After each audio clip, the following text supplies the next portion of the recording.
माझी मुलगी 9 वर्षाची असतानाच मी तिला एव्हरेस्टचा बेस कॅम्प करून आणला आहे. म्हणजे एव्हरेस्टच्या टॉपला गेल्यानंतर ऑक्सिजन मास्क आल्यानंतर 3.5 ते 4 मिनिटात माणूस मरू शकतो.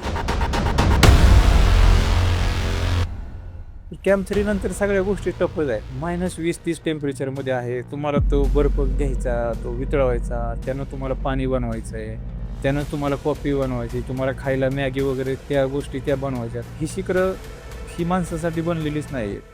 ही फक्त जगातली उंच ठिकाणं आहेत. आणि माणसाकडे एकच गुण आहे क्रिएटिव्हिटीचा. बाकी कुठला प्राणी वगैरे जात नाही. माणसाकडे क्रिएटिव्हिटी आहे की तिथं काय आहे हे बघायची जी जिज्ञासा आहे, त्याच्यामुळेच माणूस तिथं बघायला जातो. निसर्गाच्या विरोधात जाऊन जातो. आता दुनियामध्ये मी तुम्हाला सांगितल्याप्रमाणे की 2 प्रकारचे ट्रेकर आहेत. फक्त अबोव 8,000 मीटरच्या वरची शिखरे करणारे आणि साती खंडातील शिखरं करणारे. तर आम्ही अबोव 8,000 आहेत, तर आम्ही नेहमी डेथ झोनमध्ये जाणारे लोक. डेथ झोनमध्ये म्हणजे तुम्ही 23-24,000 फूट उंचीच्या पुढे गेले की तुम्ही डेथ झोनमध्ये जाता. तिथं सांगू शकत नाही की तुम्ही कुठल्या गोष्टीनं तुम्हाला अमुक ही गोष्ट झाली आणि म्हणून तो ट्रेकर किंवा गिर्यारोहक जो आहे तो मृत्युमुखी पडला, हे सांगू शकत नाही. तर ह्याच्यासाठी आहे डेडिकेशन न व्यायाम करणं. परंतु आता माझ्याबरोबरचे पण भरपूर लोक गेले. जे बघणारे आहेत ना, त्यांना पण मी तेच सांगतो की जर तुम्हाला त्रास होतोय ना, तर माघारी फिरा. कारण माउंटेन कुठंच जाणार नाही. पृथ्वी निर्माण झाल्यापासून तो तिथेच आहे. तुम्ही आणखी तुमच्यातल्या कमी शोधा आणि परत तयारी करून पूर्ण तयारीनिशी जा. आता एव्हरेस्ट का मी डायरेक्ट क्लाइंब नाही केलेलं. म्हणजे लिटरली सांगायचं तर मी 100-150 पेक्षा जास्त किल्ले मी महाराष्ट्रातले फिरलो. त्याच्यानंतर हिमालयात गेलो. हिमालयातलं खूप फिरलो. त्याच्यानंतर 6,000 मीटर 7,000 मीटर केल्यानंतर मी 8,800ची डेअरिंग केली. जगाच्या सर्वोच्च ठिकाणी जायचं तर जगातली सगळ्यात पॉवरफुल ताकद तुमच्याकडे पाहिजे आणि जगातलं सगळ्यात तेवढा माइंडसेट तुमच्याकडे पाहिजे. त्याच्याशिवाय ते शक्य नाही. देशाबद्दल तर काय म्हणजे ते सांगू शकत नाही. ज्यावेळेस भारताचा झेंडा आपण जगाच्या सर्वोच्च ठिकाणी फडकावतोय, भारीच आहे. म्हणजे फिलिंग शब्दात नाही सांगू शकत आपण त्याला. सर, एक जे आहे हाय अल्टिट्यूडमध्ये जे सर्वांनाच भीती वाटतो, इन्क्लुडिंग तुम्हाला पण. मृत्यू. नमस्कार, तुम्ही बघत आहात न्यूज अँड स्टोरी. आज आमच्यासोबत आहेत API शिवाजी ननावरे, जे बाय प्रोफेशन पोलीस आहेत आणि by passion mountaineer. Sir, welcome to the show. नमस्कार. सर, PSI गडचिरोलीपासून सर आता API नागपूर SSBला तुम्ही वर्किंग आहेत. तर सर, इथून जे आहे माउंटेनिअरिंगची जर्नी जी आहे तुमची, ती कशी सुरू झाली? म्हणजे 2013ला मी 13-14ला पासिंग आउट झाल्यानंतर जे आमचं पोस्टिंग झालं गडचिरोलीमध्ये. मग गडचिरोलीमध्ये मी होतो विशेष अभियान पथकामध्ये. आणि त्यानंतर झालं असं की विशेष अभियान पथकामध्ये आम्हाला जंगलामध्येच फिरायचं होतं, पाड्या वगैरे फिरायचं होतं. त्याच्यामध्येच मला ती ॲटोमॅटिकली सवय लागत गेली. त्याच्यानंतर झालेलं माझं जे कमांडोचं ट्रेनिंग असेल किंवा हे असतील, त्याच्यामधून ते पॅशनकडे वळलं गेलो. म्हणजे ओढा तिकडे निर्माण झाला की आपण ह्या गोष्टी करू शकतो आणि त्याच्यातून ते ओढ निर्माण झाली त्याची. हाच विषय होता त्याच्यामध्ये. जसं म्हटलं, पोलिसिंग एक टफ जॉब आहेच. सोबत माउंटेनिअरिंग म्हटलं, ती पण एक टफ जॉब आहे. तर दोघांतून सर टाईम तुम्ही कसे काढतात आणि कोणता पार्ट जो आहे, दोघांचं तुम्हाला जास्त इंटरेस्टिंग वाटतं? तसे दोन्ही पार्ट इंटरेस्टिंग आहेत. म्हणजे आणि दोन्ही पार्टमध्ये सिमिलर आहे. आमच्या पोलीस खात्यामध्ये डिसिप्लिन, तिकडे पण डिसिप्लिनच राहावं लागतं. माउंटेनिअरिंग हा पण डिसिप्लिनचाच खेळ आहे. तिथं तुम्ही जे ठरवलंय म्हणजे सांगायचं तर की ठान लिया तो ठान लिया, फिर मुश्किल क्या और आसान क्या. हाच विषय की मनाला एकदा म्हटलं की मेरे से हो जाएगा तो फिर हो जाएगा. हाच विषय होता. आणि पोलीस खात्यातलं सेमच आहे. डिसिप्लिनच राहावं लागतं. डिसिप्लिनच सगळी कामं करावं लागतात. त्यामुळं ती सवय लागून गेली. सेम आहे. डिसिप्लिन हा शब्द दोन्हीसाठी सेम आहे. सर, पोलिसिंग जसं म्हटलं तर यात जे रिस्क आहे, ते सर्वांनाच माहीत आहे. नागपूरला रिसेंटली महाल रायट्स जे झालं, तिथे रिस्क जे आहे पोलीस केवढे जीवावर येतो, हे सर्वांनीच पाहिलं. माउंटेनिअरिंगमध्ये पण सर्व सर सेमच आहे. तर हे हाय रिस्क जॉब जे आहे दोन्ही, तुम्ही कसं जगल करता? तो माइंडसेट आहे. म्हणजे मी तर म्हणेल की माइंडसेट म्हणजे माइंडवर तुम्हाला मी ठरवलं मला ते करायचंय. करायचंच तर त्या गोष्टी करण्यासाठी जी काही ॲक्टिव्हिटी करावी लागते ती सर्व केलेली आहे. जसं की पोलीस खात्यामध्ये ट्रेनिंग केलंय. काहीतर तुम्हाला हे कसं हाताळायची सिच्युएशन ह्याचं ट्रेनिंग केलं. तसंच सेम माउंटेनिअरिंगचं पण आहे, की तुम्हाला त्या सिच्युएशनमध्ये गेल्यानंतर काय करावं लागणार आहे. याचं पण ट्रेनिंग आहे. तर त्या दोन्ही ट्रेनिंग मी घेतलेल्या आहेत. पोलीस खात्याची घेतलेली आहे आणि माउंटेनिअरिंगची घेतली. त्यामुळं ते इझी जातं. आणि माउंटेनिअरिंगचे किंवा पोलीस खात्यातले जे नियम आहेत ते माउंटेनिअरिंगला लागू पडतात. ट्रेनिंगशिवाय तुम्ही माउंटेनिअरिंग करू शकत नाही. ट्रेनिंगशिवाय तुम्ही पोलिसिंग करू शकत नाही. हाच विषय आहे. सर कोणतं असं जे समिट असेल या ट्रेक ज्यावर तुम्हाला पण वाटलं होतं, की सर्व्हायव्हल जे आहे ते फार डिफिकल्ट झालं होतं आणि सोबत जे आहे जे तुमच्या सोबती असतील, कारण की ट्रेक तर फार डिफिकल्ट राहतोच. तर कुठे सर फार डिफिकल्ट बेसिकली तुम्हाला फेस करावं असं लागलं? आता दुनियामध्ये मी तुम्हाला सांगितल्याप्रमाणे, की 2 प्रकारचे ट्रेकर आहेत. फक्त अबोव्ह 8,000 मीटरच्या वरची शिखरे करणारे आणि साती खंडातील शिखरं करणारे. तर आम्ही अबोव्ह 8,000 आहेत, तर आम्ही नेहमी डेथ झोनमध्ये जाणारे लोक आहे. डेथ झोनमध्ये म्हणजे तुम्ही 23,000-24,000 फूट उंचीच्या पुढे गेले, की तुम्ही डेथ झोनमध्ये जाताच. तिथं सांगू शकत नाही, की तुम्ही कुठल्या गोष्टीनं तुम्हाला अमुक ही गोष्ट झाली आणि म्हणून तो ट्रेकर किंवा गिर्यारोहक जो आहे, तो मृत्युमुखी पडला. हे सांगू शकत नाही. तर ह्याच्यासाठी आहे डेडिकेशन व्यायाम करणं. इतरांपेक्षा माझी लंग्स कॅपॅसिटी चांगली आहे असं मला वाटतं आणि त्यामुळं मला त्या गोष्टी जाणीव होत नाही. परंतु आता माझ्याबरोबरचे पण भरपूर लोकं गेले. मग त्यांची काय कारणं होती मी नंतर अभ्यास केला. तर त्या लेव्हलला गेल्यानंतर म्हणजे ऑक्सिजन लेव्हल कमी झाल्यानंतर माणूस असा आहे, की दारू पिलेल्या माणसापेक्षा पण भयानक स्थितीत जातो. त्याला राग येतो, चिडचिड होते किंवा तो असा एकदम वेड्यासारखा वागतो. अशा गोष्टी घडतात आणि ते आपल्याला जर काय होत नाही तर आपल्याला लक्षात येतं, की त्याला त्याला नक्की काय झालंय. पण त्याला सांगायला गेलं तरी त्या गोष्टीचा त्याला राग येतो. आणि मग हे काही की त्याला बाई तू तुझं बघ. मग आता ह्याच्याशिवाय पर्याय नाही. हाच विषय आणि त्याच्यानंतर मग त्या गोष्टी घडतात पुढच्या, ज्या घडायला नाही पाहिजेत किंवा त्या गोष्टी त्या लेव्हलला ते गाईडचं ऐकत नाहीत. स्वतःच्या गाईडचा जो महिनाभर त्याच्याबरोबर तो त्याचं ऐकत नाही, तर तो आपलं कसं ऐकणार आहे? हा पण एक इश्यू असतो आणि ज्या तुम्ही बोलला, की तुम्हाला कुठं टफ गेलं. कॅम्प 3 नंतर सगळ्या गोष्टी टफच आहेत. टफ म्हणजे -20-30 टेम्परेचरमध्ये आहे. तुम्हाला तो बर्फ घ्यायचा, तो वितळवायचा, त्यानं तुम्हाला पाणी बनवायचं आहे. त्यानं तुम्हाला कॉफी बनवायची, तुम्हाला खायला मॅगी वगैरे त्या गोष्टी त्या बनवायच्यात. हे सगळं म्हणजे पूर्ण लढाई ही सगळीच आहे आणि विषय असा आहे, की अबोव्ह 8000 किंवा एव्हरेस्टर असू द्या. ही शिखरं ही माणसासाठी बनलेलीच नाहीये. ही फक्त जगातली उंच ठिकाणं आहेत. आणि माणसाकडे एकच गुण आहे क्रिएटिव्हिटीचा. बाकी कुठला प्राणी वगैरे जात नाही. माणसाकडे क्रिएटिव्हिटी आहे, की तिथं काय आहे हे बघायची जी जिज्ञासा आहे, त्याच्यामुळेच माणूस तिथं बघायला जातो. निसर्गाच्या विरोधात जाऊन जातो. आणि निसर्ग हा असा आहे, की जोपर्यंत तो बोलवत नाही, तोपर्यंत तो येऊन पण देत नाही जवळ. तर माझ्या बाबतीत मला असं वाटतं, की मला बोलवलं होतं म्हणूनच मी गेलो आणि माझं झालं. हे मी ह्या गोष्टी मानतो. बरेचशी लोकं असे आहेत, की त्यांचं होत नाही आणि मग ते माघारी येतात. तर त्यांना मी हाच सल्ला देतो, की तुला ह्यावेळेस बोलवलंच नव्हतं माउंटेनला आणि जे बघणारे आहेत ना, त्यांना पण मी तेच सांगतो, की जर तुम्हाला त्रास होतोय ना, तर माघारी फिरा. कारण माउंटेन कुठंच जाणार नाही. पृथ्वी निर्माण झाल्यापासून तो तिथेच आहे. तुम्ही आणखी तुमच्यातल्या कमी शोधा आणि परत तयारी करून पूर्ण तयारीनिशी जा. ज्यांना नाही बोलत त्यांना म्हणजे तुम्ही ज्यावेळेस 27,000 28,000 फूट उंचीवर जाता, त्यावेळेस तुम्हाला दिसतात ना ती लोकं. तिथून काहीच नाही होऊ शकत. म्हणजे आता लेटेस्ट उदाहरण आहे एव्हरेस्टचं आपल्या तिवारीचं हैदराबादची तिवारी. मग त्यांची बॉडी आणणारच नाहीत. मग तसे तुम्हाला बॉडी दिसणारच आहेत ना. एव्हरेस्टला किंवा बाकीच्या ठिकाणी गेल्यानंतर त्या बॉडी दिसणारच आहेत तुम्हाला. मग माझ्याकडे काही व्हिडिओ आहे तुम्हाला देतो मी. त्याच्यामध्ये आहेतच ना. तिथं गेल्यानंतर सांगू शकत नाही. मी तुम्हाला तेच सांगतो, की तिथं सांगू शकत नाही. म्हणजे एव्हरेस्टच्या टॉपला गेल्यानंतर ऑक्सिजन मास्क आल्यानंतर 3.5 ते 4 मिनिटात माणूस मरू शकतो. पण तेवढं मायनस टेम्परेचर आहे, तेवढं ऑक्सिजनची लेव्हल कमी आहे. ह्या गोष्टी आहेतच ना तिथं. तर तेवढी तुमची मानसिक तयारी पाहिजे.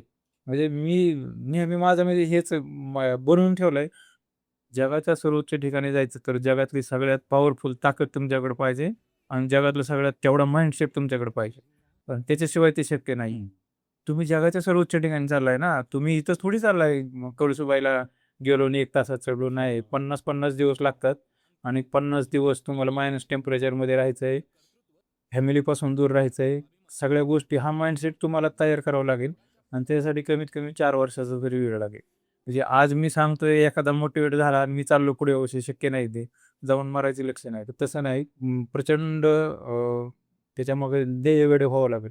तरच ते होऊ शकतं. नाहीतर नाही होणार. सर माउंटेनिअरिंग जसं म्हटलं तर हे पॅशन तर आहेच. पण एक फार एक्सपेन्सिव्ह असं स्पोर्ट्स या एक पॅशन असं म्हणता येईल.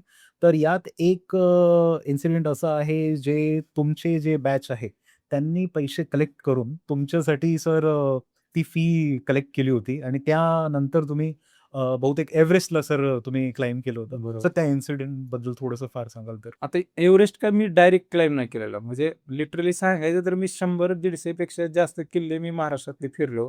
त्याच्यानंतर हिमालयात गेलो. हिमालयातलं खूप फिरलो. त्याच्यानंतर 6,000 मीटर, 7,000 मीटर केल्यानंतर मी 8,800 ची डेअरिंग केली. मग तत्पूर्वीला आमच्या मित्रांना किंवा माझे बॅचमेट जे आहेत, गडचोलीचे असतील, माझ्या गडचोलीत जे माझे बॅचमेट होते 110 किंवा माझे जुन्या बॅचचे मित्र होते. तर ह्यांना माहीत होतं की हा वेगळं काहीतरी करतोय आणि ह्याला सक्सेस पण मिळत आहे. तर मग आता इतके दिवस तर त्यांनी कधी आपल्याला मागितलं नाही की बाबा मी हे करणार आहे, ते करणार आहे. पण त्यांना सांगितलं की बाबा एक्सपेन्स खूप आहे आणि मी माझ्या लेव्हलवर तेवढं करू शकत नाही. तुम्ही तुमचे मित्र असतील किंवा जे असतात ना समाजामध्ये की बाबा ह्या प्रकारासाठी काही मदत करणारे लोक असतात. त्यांना सगळ्यांना विनंती केली. तर माझ्या बॅचच्या लोकांनी आता भरपूर मोठी बॅच आहे 500-700 लोकांची. तर सगळ्यांनी 2-2, 3-3 हजार रुपये असे जमा केले. असे जमा झाले पैसे आणि गेले. ह्याच्यामागे मी हे म्हणतोय पैशाचा काही विषय नाही. पैसे काय आज आहे, उद्या नाही. ह्याच्यामागे देणाऱ्यांचे म्हणजे आशीर्वाद होते, की भाई तू होऊन जाऊ दे. तुझं एकदा होऊन जाऊ दे म्हणजे तू थांबशील आणि ते झालं. म्हणजे पैसे म्हणण्यापेक्षा ते आशीर्वादच होते आपल्यासाठी आणि ते होऊन गेलं. सर पोलिसिंग सर्वांनाच माहीत आहे की एक टफ जॉब असते. तर अशामध्ये सीनियर्सचा सपोर्ट जेव्हा तुम्ही ट्रेक वगैरेवर जाता आणि तिथून जेव्हा रिटर्न येता देशाचा आणि पोलिसिंगचं नाव उंच करून, तर तेव्हा सर कसं सपोर्ट राहतं? पोलिसिंगमध्ये आता आमचे नागपूर पोलीस आयुक्त श्री रवींद्र कुमार सिंगल सर असतील किंवा जॉइंट सी-पी आपले रेड्डी सर आहेत, माझे डी-सी-पी आहेत माकणेकर सर किंवा ए-सी-पी अभिजित पाटील सर. यांचा नेहमी मला सपोर्ट राहिला आहे, की तू करतोय ना कर मग. डेडिकेशन आहे. सरांना ते दाखवलेलं आहे ऑलरेडी. त्यामुळे सरांना माहिती आहे, की हा एक डेडिकेटेड आहे, तर याला करतोय तर करू द्या. कोणतरी पोलीस खात्यासाठी वेगळं काहीतरी करतोय, तर त्यासाठी सर सपोर्ट करतात आणि सुट्ट्या वगैरे या गोष्टी ज्या आहेत, ह्याच्यासाठी ते होऊन जातं आणि माझं म्हणजे जे आहे म्हटलं जातं, की यश मिळाल्यानंतर ते जर योग्य व्यक्तीपर्यंत पोहोचलं नाही, तर ते अपयश मानलं जातं. तर सी-पी सरांनी म्हणजे योग्य व्यक्तीपर्यंत पोहोचवलं. माननीय मुख्यमंत्र्यांच्या हस्ते सत्कार घडवून आणला आणि त्या गोष्टी मुख्यमंत्र्यांना पोहोचलेल्या आहेत. त्यामुळं एक वेगळं फिलिंग येतं आणि महाराष्ट्र पोलीस असू द्या किंवा देश, आपण बाहेर ज्यावेळेस आउट ऑफ इंडिया जाऊन आपण ते क्लाइंब करतोय. तर विषय असा असतो, की परमिट ज्यावेळेस मिळतं, त्यावेळेस शिवाजी ननावरे इंडिया नावाने मिळतं. म्हणजे देश पहिला, त्यानंतर महाराष्ट्र पोलीस येतं. शेवटी आहे म्हणजे पॅशन आहे, प्रोफेशन पण आहे आणि ह्या प्रोफेशनमुळेच पॅशनला बळकटी मिळाली. त्यामुळं मला दोन्हीबद्दल अभिमान आहे आणि देशाबद्दल तर काय म्हणजे ते सांगू शकत नाही. ज्यावेळेस भारताचा झेंडा आपण जगाच्या सर्वोच्च ठिकाणी फडकावतोय. भारीच आहे म्हणजे फिलिंग शब्दात नाही सांगू शकत आपण त्याला. सर जेव्हा पण तुम्ही जेव्हा ट्रेकला निघता, तर फॅमिलीचा काही कन्सर्न राहतेच. तर ते कन्सर्न्स जे आहे ते सर कसं डील करता तुम्ही? फॅमिलीच्या बाबतीत सांगायचं तर मी तुम्हाला म्हटलं, की माझी मुलगी 9 वर्षाची असतानाच मी तिला एव्हरेस्टचा बेस कॅम्प करून आणलाय. तिला भरपूर किल्ले वगैरे फिरवलेत. तिला ट्रेकिंगला बऱ्याच ठिकाणी मी घेऊन गेलेलो आहे. आणि मिसेसला तेवढं हे नाहीये, की ती नाही चढू शकत म्हणजे डोंगर वगैरे नाही चढू शकत. तर मुलगीला घेऊन जातात आणि मग अशा वेळी गेलं, की मग ती आईला कॉन्फिडन्स देते, की नाही बाबा ताकद आहे म्हणते. त्यांना काहीच नव्हतं झालं. आम्ही ज्यावेळेस बेस कॅम्पला गेलो त्यांना नाही काय होऊ शकत म्हणे. आणि मग बरोबर आहे तिचं पण साहजिक आहे, की महिना-महिना माणूस आपला बाहेर जातोय आणि असं काहीतरी न्यूज येतात आणि मग असं होऊ शकतं. मग कॉन्टॅक्ट नाही काही कॉन्टॅक्ट नाही, काय नाही. मग त्यावेळेस मुलगीच तिला कॉन्फिडन्स द्यायला, की नाही काय होऊ शकत त्यांना. ती म्हणते मला माहिती आहे यांना नाही काय होऊ शकत. आणि ते कॉन्फिडन्स बी मला म्हणजे बळकटी देतो ना, की मला बी एक ताकद येते, की नाही यार कोणतरी सपोर्ट घरातलाच माणूस आहे सांगते. ती मुलगी लिटरली सगळ्यांना सांगते घरात. म्हणजे तिचा चुलता असू द्या, माझे वडील, आई-वडील, मिसेस सगळ्यांना सांगते, की ह्यांना नाही काय होऊ शकत. आणि तो एक कॉन्फिडन्स बरोबर राहतो. त्यामुळं त्यांचा सपोर्टच राहतो. म्हणजे मिसेस विरोध करते, पण मुलगी कधीच नाही विरोध करत. तिला एक वेगळंच आहे, की माझा वडील वर्गात बी सांगायला ना, माझा वडील जगाच्या सर्वोच्च ठिकाणी हं, हं, जाणार. हं. हा एक वेगळा कॉन्फिडन्स तिच्याकडे आहे. तिला ते भारी वाटतं. सर जसं तुम्ही सांगितलं, आता तुम्ही तुमच्या मुलीला तर माउंटेनिअरिंगचा एक छंद लावला आहे. पण मॅक्सिमम जे आजकाल यूथ आहे, तर सर ते गॅजेट ओरिएंटेड जास्त झाले आहेत. आउटडोर स्पोर्ट्स म्हणा या माउंटेनिअरिंग त्यांना फार म्हणजे टफ या एकदम आउट ऑफ द बॉक्सच काही वाटेल. तर अशांना सर तुम्ही काय टिप्स द्याल? मी तर म्हणजे आता सध्या नागपूरमध्ये मी बघितलेलं मला एवढे दिसत नाहीत लोकं व्यायाम करताना. म्हणजे मी आमच्या ग्राउंडवर जातो, सकाळी तासभर व्यायाम करतो. म्हणजे अशी लोकं बघितलेत, की तासभर ते रील्स स्क्रोल करत बसतात ग्राउंडवर. म्हणजे मी बोललेलो नाही त्यांना, की "अरे भाई तू आलाय कशाला मग इथं? रील्स स्क्रोल करत माझा 1.5 तास झाले मी व्यायाम करतोय आणि तू मोबाईलवर बघत बसलाय ते." म्हणजे यूथला हे सांगेल, की मोबाईलच्या गेम खेळण्यापेक्षा तुम्ही ग्राउंडवरच्या गेम खेळा. आणि कुठलंही ध्येय सुरू केलं म्हणजे आज शिवाजी नवरेनं सांगितलं आहे म्हणून मी पुढल्या वर्षी जाईल, हे करेल, नाही शक्य ते. तुम्हाला कन्सिस्टंट व्यायाम करावा लागणार आहे. कन्सिस्टन्सीनंच ते करावं लागेल. कारण धौलगिरी क्लाइंब करण्यासाठी मी ठरवलं होतं माझ्या माइंडमध्ये, की मी 275 दिवस रोज 15 किलोमीटर व्यायाम करेन आणि मी रोज 15 किलोमीटर रन केलं. झालं आणि धौलगिरी सक्सेस झालं. हेच त्याचं यशाचं गमक हेच आहे.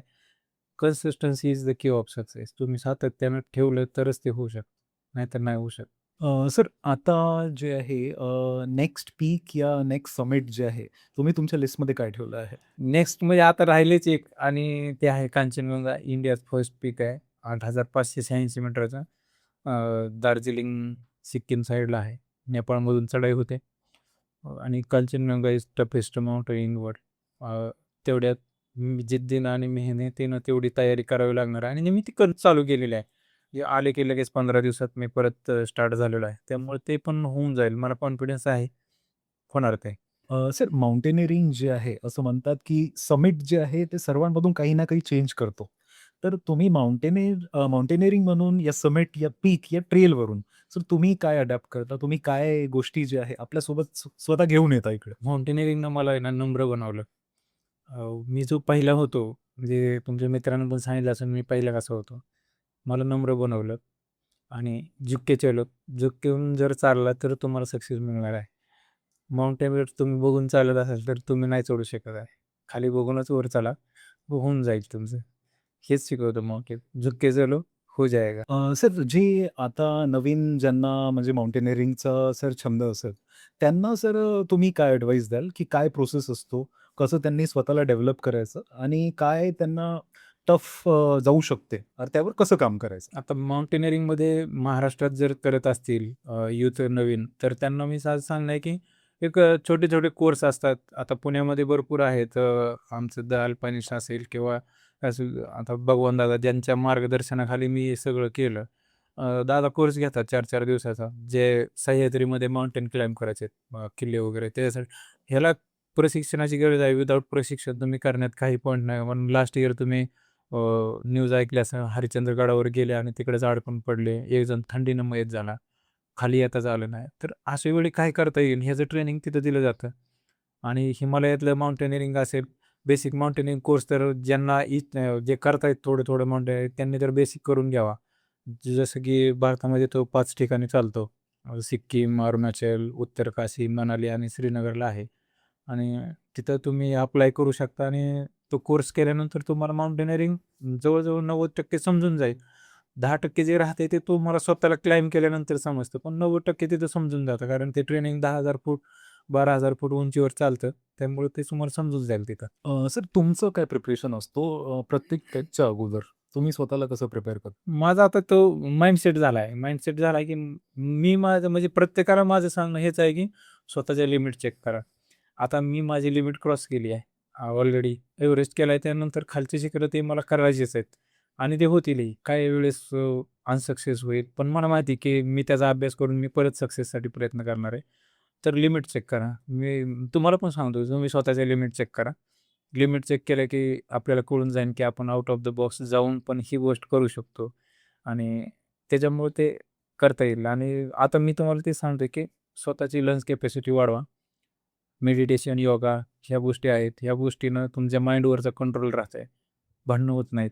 माणूस चिडचिड करत नाही. बऱ्याचशा गोष्टी सोडून द्यायला शिकतो. ज्या आपल्याला हव्या आहेत, त्याच्यावरच तो फोकस करतो. ह्या गोष्टी आहेत आणि माझा फोकस क्लिअर आहे. कांचनगंगा. त्यामुळं मला कुणी जरी बिघडवायचा प्रयत्न केला तरी मला कांचनगंगा करायचं आहे. कारण मी आता तुमच्या माध्यमातून असू द्या किंवा मी माझ्या स्वतःला एक वचन दिलं की मला कांचनगंगा करायचं आहे. आणि माणूस स्वतःला एक वचन दिल्यानंतर तुम्ही जगाला खोटं बोलता. स्वतःला नाही ना बोलू शकत हं. खोटं, की मी तुम्हाला आता तुमच्या इथं मी म्हणतोय की मी कांचनगंगा करणार आहे आणि घरी जाऊन रोज झोपणार आहे निवांत 8 वाजेपर्यंत. हे शक्य नाही आहे. तर तुम्हाला ते करणंच आहे. त्याच्यासाठी सातत्यानं रोज थोडं-थोडं इम्प्रूव्ह व्हा. एका दिवसात माणूस इम्प्रूव्ह होत नाही किंवा एका महिन्यात होत नाही. तो थोडा-थोडा होतो. 6 महिने लागतील, वर्ष लागेल, 2 वर्ष लागेल, पण इम्प्रूव्ह होईल आणि तेवढे दिवस तुम्ही केल्यानंतर तुम्ही सक्सेस पण मिळून जाईल. सर आता एक थोडंसं रॅपिड फायर, की मी फक्त काही तुम्हाला हे देणार आहे सिच्युएशन्स आणि क्वेश्चन्स. त्यावर तुमचं जे आन्सर आहे. सर माउंटन्स या पोलीस ऑपरेशन टफर चॅलेंज काय असतो? अ, सर रॅपिड फायर आहे, थोडा लवकर. Police okay.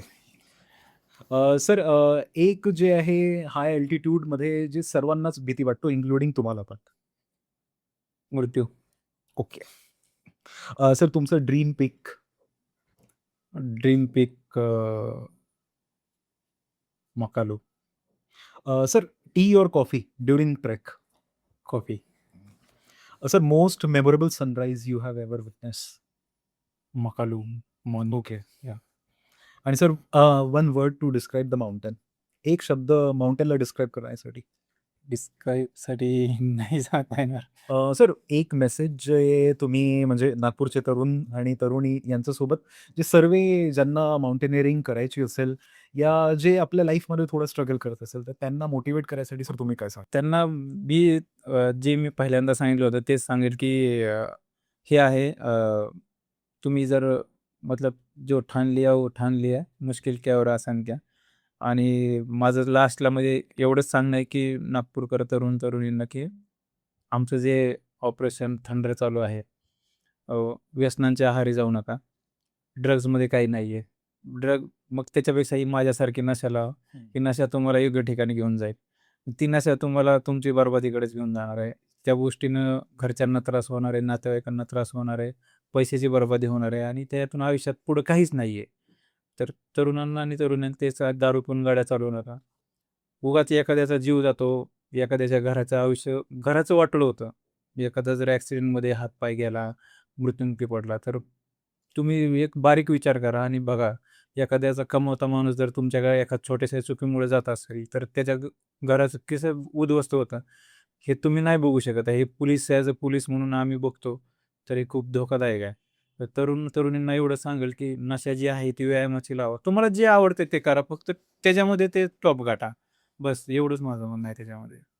लास्टला एवढंच सांगतो, कोण एक शायर आहेत, त्यांची शायरी आहे हीच, की दरिया हो या पहाड़ हो, टकराना चाहिए, जब तक ना टूटे साँस जिए जाना चाहिए. वैसे तो है कदम-कदम पर दीवारें सामने, कोई ना हो तो खुद से भी उलझ जाना चाहिए. वाह! तर हे होते शिवाजी नानावरे. तुम्ही बघत होत्या न्यूज अँड स्टोरी.